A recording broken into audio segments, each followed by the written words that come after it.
आज भी बेरोजगारी देश की सबसे गंभीर समस्या है। मुझे स्मरण है माननीय प्रधानमंत्री जी और कई लोग युवा लाभांश की बात कर रहे थे। आज वो युवा लाभांश लायबिलिटी में तब्दील होता जा रहा है और हमारे पास कोई रोड मैप नहीं है। अर्थव्यवस्था किसके लिए होती है? खेत खलिहान, फैक्ट्री, स्कूलों, निर्माण स्थलों पे, हॉस्पिटल्स में काम करने वालों के लिए, एक बिल्कुल ऐसे प्रभु वर्ग के लिए जिनसे हमारी कोई ईर्ष्या नहीं है। अगर आर्टिकल 39 के नजर से देखें तो रोजगार के बिना विकास एक भ्रम सा है।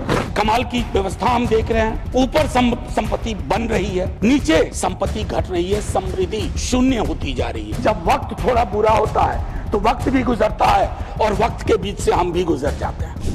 कोलकाता से प्रकाशित एक महत्वपूर्ण अखबार ने मुझसे एक लेख मांगा कि बजट से आपकी क्या उम्मीदें हैं, और मैंने लिखा कि budget should be constitutionally mandated under article 39 of Indian constitution.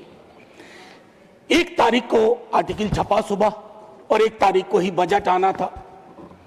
तो मुझे लगा कि कहीं माननीय वित्त मंत्री साहिबा ने अगर तमाम उन प्रश्नों का उत्तर दे दिया तो मेरे आलेख की प्रासंगिकता खत्म हो जाएगी।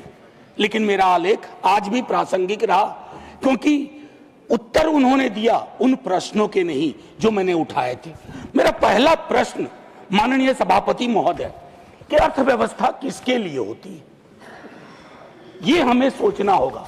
खेत खलिहान, फैक्ट्री, स्कूलों, निर्माण स्थलों पे, हॉस्पिटल्स में काम करने वालों के लिए, या एक बिल्कुल ऐसे प्रभु वर्ग के लिए जिनसे हमारी कोई ईर्ष्या नहीं है, लेकिन हम चाहते हैं कि उनकी भागीदारी बाकियों की भागीदारी के बराबर हो। माननीय सभापति महोदय, पिछले 1 दशक से एक गहरा विरोधाभास हम देख रहे हैं। अर्थव्यवस्था कहते हैं तेजी से बढ़ रही है, भारत निवेश के लिए आकर्षण का केंद्र बनता जा रहा है, जबकि करोड़ों युवा रोजगार से बाहर हैं। वास्तविक आय ठहरी हुई है और औपनिवेशिक शासनकाल के बाद आय की असमानता, आंकड़ों की, मैं सिर्फ ऑक्सफैम डेटा की बात नहीं कर रहा हूं, आय की असमानता हमें ज्वालामुखी की ओर ले जा रहा है। माननीय सभापति महोदय, बजट केवल एक वित्तीय दस्तावेज नहीं होता है, एक नैतिक वक्तव्य होता है, और हमने इसको एक वित्तीय दस्तावेज में तब्दील करके इसकी इतिश्री कर ली है। आज भी बेरोजगारी देश की सबसे गंभीर समस्या है। मुझे स्मरण है माननीय प्रधानमंत्री जी और कई लोग युवा लाभांश की बात कर रहे थे। आज वो युवा लाभांश लायबिलिटी में तब्दील होता जा रहा है और हमारे पास कोई रोड मैप नहीं है। मैं एमएसएमई वगैरह क्षेत्र की तो बात ना करूं, जो शॉक एब्जॉर्बर हो सकते हैं, लेकिन हम इतने शॉक बिना एब्जॉर्बर के दे रहे हैं कि उनके लिए उठना मुश्किल है। माननीय उपसभापति महोदय, इस संकट से उबरने के लिए सरकार के पास एक और चीज आ जाती है, ध्रुवीकरण। मैं आज उस पर टिप्पणी नहीं करना चाहता, लेकिन हर ध्रुवीकरण मौलिक समस्याओं को चादर से ढकने का काम करता है। ये भारत जैसे प्रगतिशील देश के लिए उचित नहीं है। कमाल की व्यवस्था हम देख रहे हैं। ऊपर संपत्ति बन रही है, नीचे संपत्ति घट रही है, समृद्धि शून्य होती जा रही है। मैं दोबारा कहता हूं, सिर्फ ऑक्सफैम की रिपोर्ट नहीं, आप अपनी गणना करवा लीजिए। देखिए उपसभापति महोदय, जब मैंने आर्टिकल 39 की बात कही तो उसके पीछे उद्देश्य है कि आर्टिकल 39 को मद्देनजर रख करके अगर हमारे बजट की प्रस्तावना होगी तो हमारा बजट समावेशी होगा। अन्यथा समृद्धि के 5 टापुओं की गाथा को हम देश की गाथा बताते रहेंगे, जो उचित नहीं है। ये बेईमानी है, ये अन्याय है।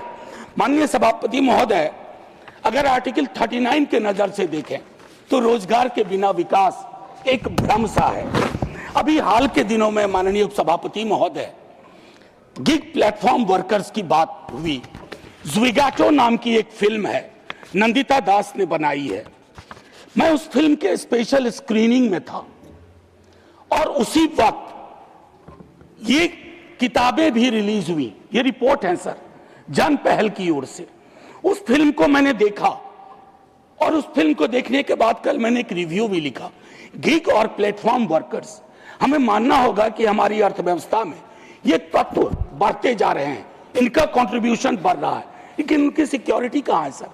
पूरे देश में हड़ताल हुआ, कहा गया 10 मिनट डिलीवरी इज इनह्यूमन, अब इस पे रोक लगा रहे हैं। सर कागजों में रोक लग गया, कागजों के बाहर बदस्तूर जारी है, क्योंकि उनको लगता है कि ये ऐप बेस्ड, जो अगर मैंने रिव्यू में लिखा था कि अगर आज मार्क्स होते ना तो कहते एलिनेशन का चरम है, जहां आप पार्टनर कह करके उस प्लेटफॉर्म के माध्यम से शोषण कर रहे हैं। माननीय उपसभापति महोदय, मैं आपसे कहूं कि प्रगतिशील कराधान पर हम बात नहीं कर पा रहे हैं। जब मैं प्रगतिशील कराधान, प्रोग्रेसिव टैक्सेशन की बात करता हूं तो मैं सफलता को दंडित करने की बात नहीं कर रहा कि अमीरों को उनकी अमीरी का दंड मिले। बस अमीरों को यह कहा जाए कि इन्हीं संसाधनों से तुम्हारी अमीरी हासिल हुई है, और अगर तुम्हारी अमीरी इससे हासिल हुई है तो इस संसाधन के सभी भागीदारों के साथ थोड़ा थोड़ा तो बांटो। अगर उसको नहीं बांट रहे हैं तो ये इस तरह का पिरामिडल स्ट्रक्चर होगा पिरामिड का, जहां बेस ही एक दिन गायब हो जाएगा। माननीय उपसभापति महोदय, विकास को केवल जीडीपी की दर से नहीं आंका जा सकता। मैं आज बिहार की बात नहीं करूंगा, मेरे बाकी साथी करेंगे। बिहार क्या फिर 2030 में विमर्श में आएगा जब अगला चुनाव होगा? विशेष राज्य का दर्जा, हमारे कई साथी यहां बैठे हुए हैं, दिल पे हाथ रखिए, आप भी कहिएगा कि विशेष राज्य का दर्जा मिलना चाहिए। माननीय उपसभापति महोदय, ज्यादा वक्त नहीं लूंगा।